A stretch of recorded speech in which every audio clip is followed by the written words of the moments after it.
ជំរាបសួរលោកគ្រូនិងមិត្តភ័ក្តិទាំងអស់គ្នានៅក្នុងវីដេអូនេះដែរខ្ញុំនឹងធ្វើការនិយាយអំពី comment មួយចំនួននៅក្នុង Ubuntu server តាក់ទងជាមួយនឹង comment នៅក្នុងការគ្រប់គ្រងទៅលើ hardware និង system control អញ្ចឹងនៅក្នុងវីដេអូនេះយើងមានតាក់ទងជាមួយនឹង CPU និង memory storage ការគ្រប់គ្រងទៅលើ network ហើយនិង system control ផ្សេងៗអញ្ចឹងនៅក្នុងនេះខ្ញុំបាន remote ពី Ubuntu server របស់ខ្ញុំតាមរយៈ ASH ហើយខ្ញុំប្រើលើ PowerShell អញ្ចឹងយើងចាប់ផ្ដើមនៅ comment ទី1ទាំងអស់គ្នាអញ្ចឹង comment ទី1តកតងជាមួយនឹង CPU information អញ្ចឹងនៅក្នុងនេះបើសិនជាយើងចង់ដឹងពីអំពីព័ត៌មានដែលតកតងមួយ CPU យើងអាចប្រើប្រាស់ comment ls CPU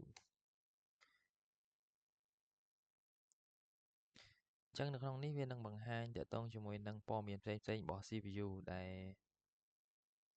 នៅក្នុងនេះវាបង្ហាញតកតងជាមួយនឹងចំនួន bit របស់ CPU តកតងជាមួយនឹង size តកតងជាមួយនឹង brand របស់ CPU របស់ខ្ញុំប្រើ AMD Ryzen 7ហើយ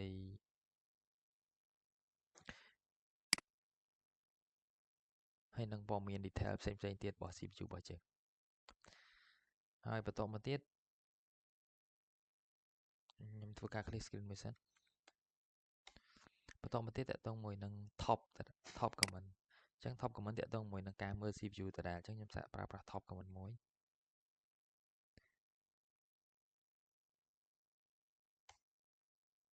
នេះដែល comment top នេះគឺវាបង្ហាញនៅ process ទាំងអស់ដែល CPU របស់យើងកំពុងតែធ្វើការនៅក្នុងម៉ាស៊ីនមួយហ្នឹងអញ្ចឹងបើសិនជាយើងចង់ដឹងថា CPU របស់យើងប្រើប្រាស់កំពុងតែ process ទៅលើការងារគេខ្លះយើងអាចប្រើប្រាស់ comment top ហ្នឹងទៅដើម្បីអាចមើលអំពី process របស់ CPU ហ្នឹងហើយបើសិនជាយើងវាយ comment top ហ្នឹងទៅអត់ឃើញទេយើងអាចដោយសារUbuntu server របស់យើងអត់ទាន់មាន top ហ្នឹងទេអញ្ចឹងយើងអាចធ្វើការ install វាតាមរយៈ sudo install htop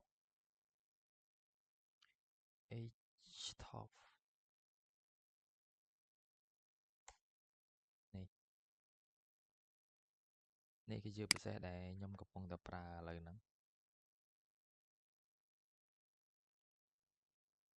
ចូលដល់ comment ដែលមើលទៅលើ RAM និង storage ម្ដង clear screen មួយសិនអញ្ចឹងបើសិនជាយើងចង់មើលអំពី RAM របស់យើងអាចប្រើ comment free -h អញ្ចឹងវានឹងបង្ហាញអំពីទំហំរបស់ memory ម៉ាស៊ីនរបស់យើងដោយក្នុងនេះរបស់ខ្ញុំមានចំនួន 1G.9 ហើយឥឡូវនេះខ្ញុំប្រើប្រាស់អស់ប៉ុណ្ណេះហើយទំហំដែលនៅសល់បន្ទាប់ពីការប្រើប្រាស់របស់ខ្ញុំគឺសល់788 មេអញ្ចឹងយើងចូលទៅកាន់ comment បន្ទាប់ទៀតយើងអាចឆែកមើល storage តាមរយៈការប្រើប្រាស់នៅ comment មួយអញ្ចឹងចូលដល់ comment នៅក្នុងការមើលទៅលើ storage អាចប្រើប្រាស់ df-h អញ្ចឹងឥឡូវនេះមើលទៅលើ storage df-h នេះគឺជាទំហំ storage របស់ខ្ញុំដែលឥឡូវនេះវាបង្ហាញអំពីព័ត៌មាន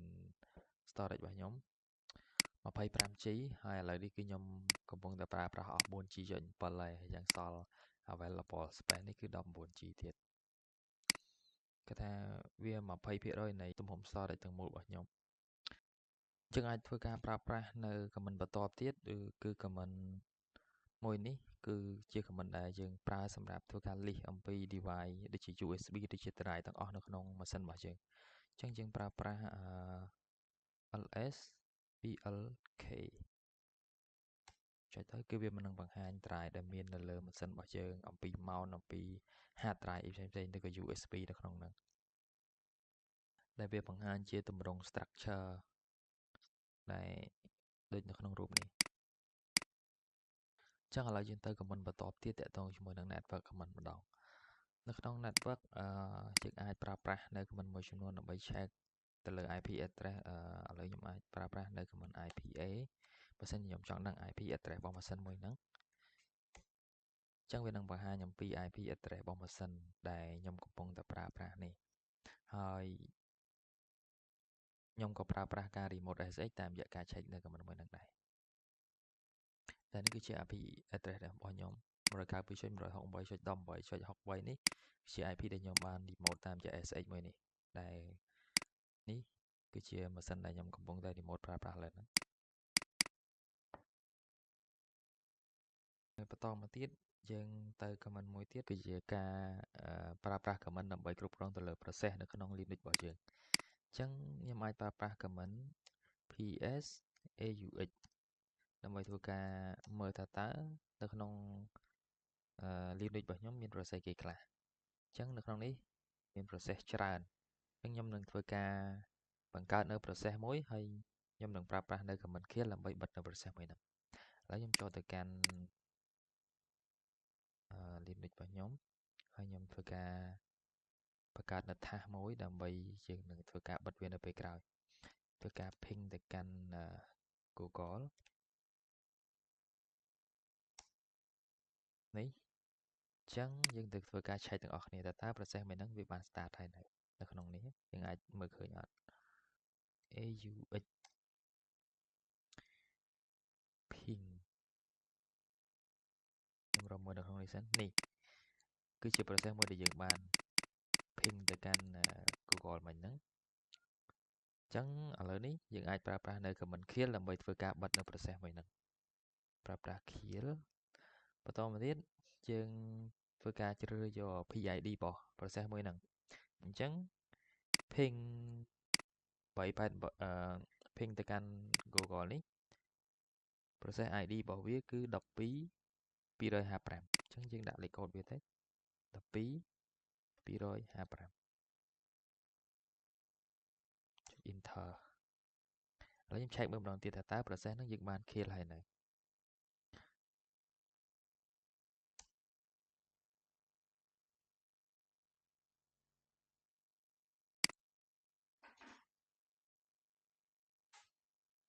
បន្តមកទៀតយើងអាចប្រើប្រាស់នៅឈ្មោះរបស់ process មួយហ្នឹងដើម្បីធ្វើការបិទអញ្ចឹងយើងអាចប្រើប្រាស់នៅឈ្មោះរបស់ process មួយហ្នឹងឧបមាថាដូចមិញខ្ញុំប្រើប្រាស់នៅ ping ទៅកាន់ DNS របស់ Google 888អញ្ចឹងយើងអាចប្រើប្រាស់ឈ្មោះមួយហ្នឹងដើម្បីធ្វើការ kill process មួយហ្នឹងហើយយើងក៏អាចបើសិនជាមាន process មួយចំនួនតែយើងអាច kill បានយើងអាចប្រើ kill ធម្មតាបានយើងអាចប្រើប្រាស់ command kill ហើយយើង dash ណាអញ្ចឹងវានឹងធ្វើ force វានឹងធ្វើការបិទទោះបីជា process មួយហ្នឹងកំពុងតែដំណើរការវាអាចបិទដូចរបៀបថាពេលដែលយើងចូលទៅកាន់ task manager របស់ Windows ដែរហើយខ្ញុំធ្វើការ clear screen មួយសិនហើយយើងចូលទៅកាន់ command មួយទៀតគឺតាក់ទងជាមួយនឹង monitoring tool ដែលយើងប្រើប្រាស់សម្រាប់ការមើលទៅលើ performance របស់ system របស់យើងអញ្ចឹងយើងអាចប្រើប្រាស់ htop ដើម្បី monitor មើលទៅលើ process ទាំងអស់ហើយយើងអាចប្រើប្រាស់នៅ command មួយទៀត gl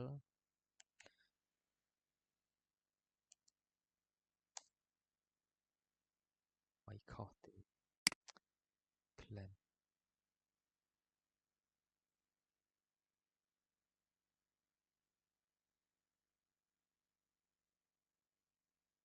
ចឹង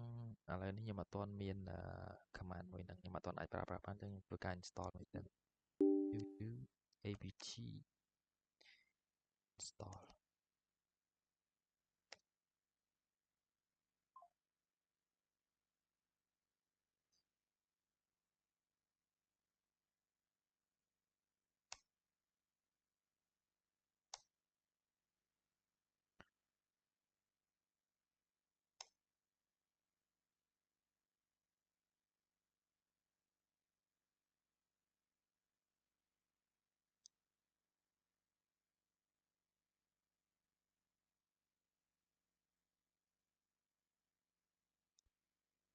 ចឹងឃើញថាពេលដែលយើង install នៅ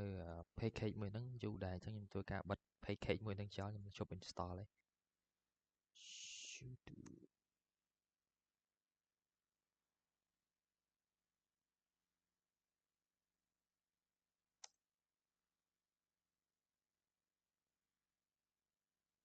បិទចោលអញ្ចឹងយើង start ទៅកាន់ comment ផ្សេងទៀត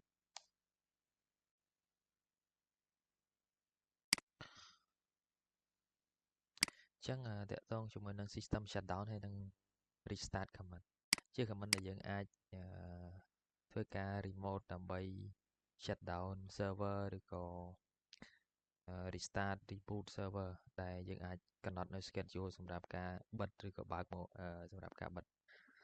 អញ្ចឹងឥឡូវយើងចាប់ផ្ដើមជាមួយនឹង sudo shutdown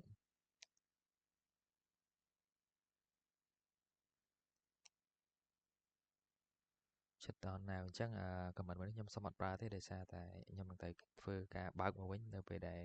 បន្ទាប់ពីវាបានបិទហើយអញ្ចឹងនៅពេលដែលយើងប្រើប្រាស់នៅ comment sudo shutdown យើងនឹងអាច remote បិទ server របស់យើងអាចប្រើប្រាស់សម្រាប់ការធ្វើការបិទ server របស់យើងអញ្ចឹងខ្ញុំនឹងធ្វើការ restart server វិញ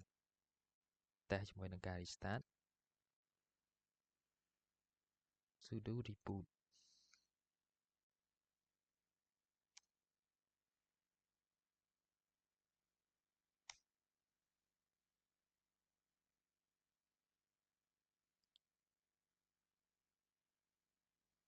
ឥឡូវនេះ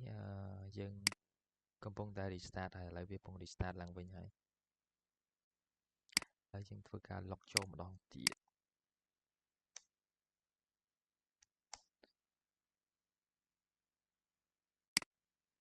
អញ្ចឹងយើងប្រើប្រាស់នៅ command restart reboot គឺបានជោគជ័យហើយអញ្ចឹង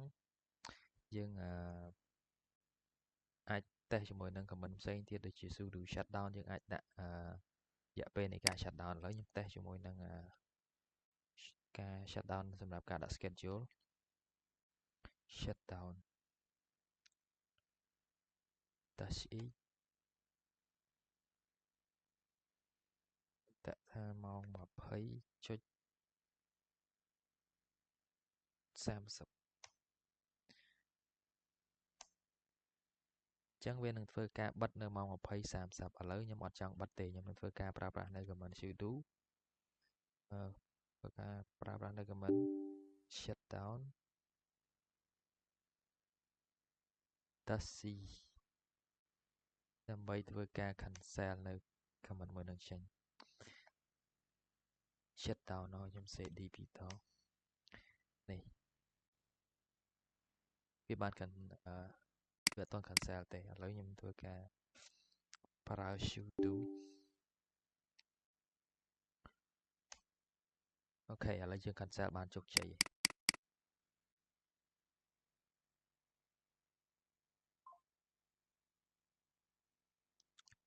អញ្ចឹងចូលដល់ចំណុចបន្ទាប់ទាក់ទងជាមួយនឹង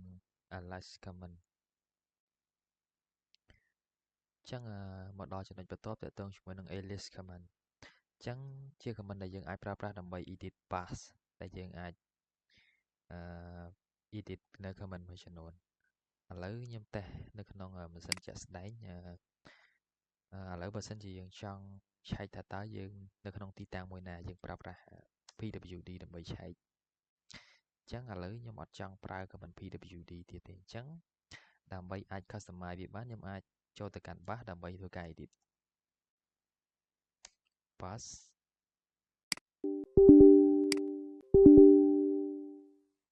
yes pen អញ្ចឹងឥឡូវនេះ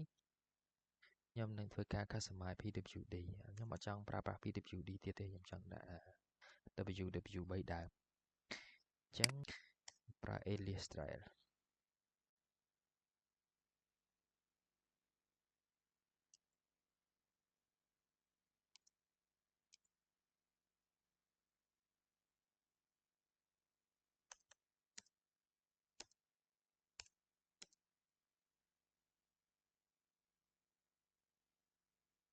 ប្រើប្រាស់ alias អញ្ចឹងខ្ញុំប្រើប្រាស់ ww3 ដើមដើម្បីបង្ហាញទីតាំងថាខ្ញុំនៅទីតាំងមួយណាដាក់ pwd តបមកទៀតយើងធ្វើការ save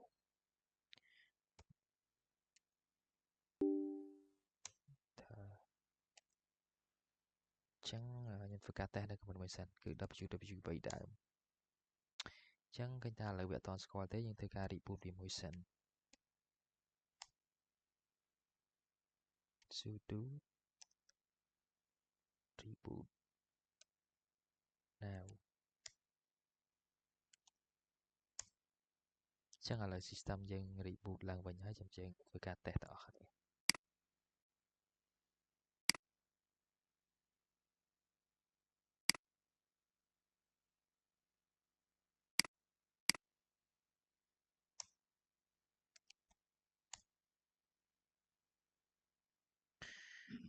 W3 ដើម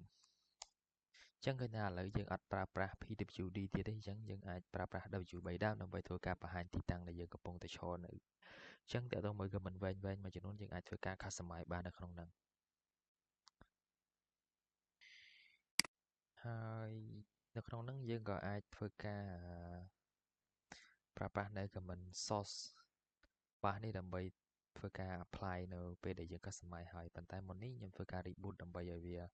apply នៅអ្វីដែលខ្ញុំបាន customize ហើយឥឡូវយើងតេស្តមួយទៀតគឺការ reload config អញ្ចឹងធ្វើការបើកនៅ bash script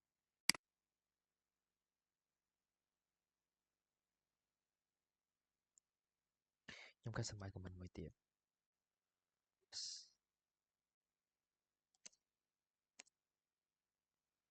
ដាក់ R 3ដើមបន្ទាប់មកទៀតខ្ញុំដាក់ថា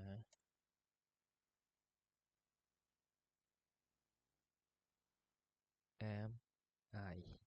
ញ្ចឹងបើសិនជាខ្ញុំចង់ដឹងអំពី user នៅក្នុង system នេះដូចមួយហ្នឹងខ្ញុំគ្រាន់តែប្រើអក្សរ R 3ដើមឥឡូវយើង save វាសិន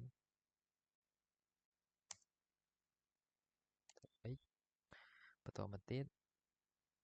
ធ្វើការប្រើប្រាស់នៅ comment source